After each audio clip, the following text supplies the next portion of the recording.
afternoon, I'm Raylene Ramsey. This is your afternoon news fix for Friday, the 19th of July. A 4-day build-up at the Republican National Convention has come to a head with Donald Trump taking centre stage. It's the first time he's publicly spoken about the shooting at his Pennsylvania rally on Sunday, and Corey Compiator, who was killed. There is no greater love than to lay down one's life for others. This is the spirit that forged America in her darkest hours. Trump says the Republicans emerge from the attack more determined than ever. Our resolve is unbroken and our purpose is unchanged to deliver a government that serves the American people better than ever before.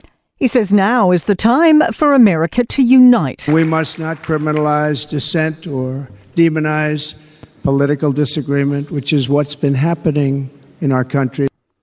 Foreign Affairs Minister Winston Peters says speaking with each other rather than at each other has never been more needed on the world stage. Peters is visiting Japan, where he attended the 10th Japan-Pacific Islands Forum Leaders meeting.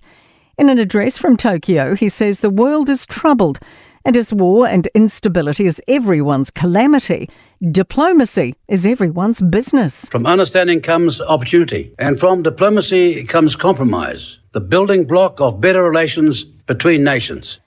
Associate Health Minister David Seymour's not fazed by the resignation of a high-level Pharmac director. Dr. Anthony Jordan's quit the board just days after it was directed to remove its focus on the Treaty of Waitangi in its decision-making. Seymour says Jordan told him a few days ago he would be leaving Pharmac as a direct result of the decision. I think if he wants to move on because he believes the treaty clause is more important than all the other stuff that Pharmac is doing, then he's probably made the right decision, and I actually respect him for it. The government's stepping up the war on potholes. Transport Minister Simeon Brown's announced a target of fixing 95% of potholes on main highways within 24 hours of identification. Thomas Rice reports. On top of that, Simeon Brown wants 85% of potholes on minor state highways to also be fixed within a day.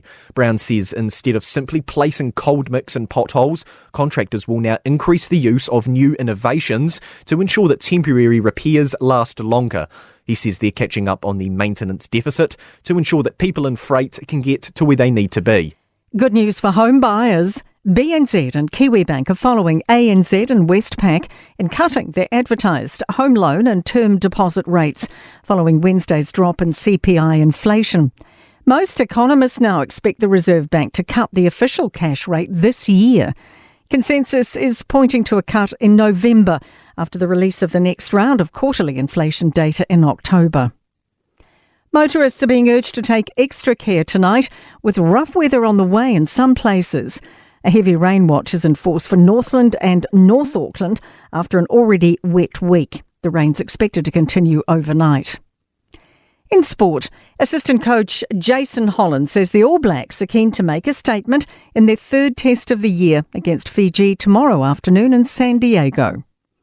Rafael Nadal says he has yet to make up his mind whether he'll compete at the US Open ahead of his Olympic swan song in Paris. The injury-plagued Spanish tennis great has reached the quarterfinals of the Swedish Open. And New Zealand cricket will keep faith in Ben Sawyer as White Ferns head coach 3 months out from the T20 World Cup in India. That's despite a disastrous tour of England. I'm Raylene Ramsey and that is your latest news fix. We'll be back with the next update tomorrow morning from the Newstalk ZB newsroom.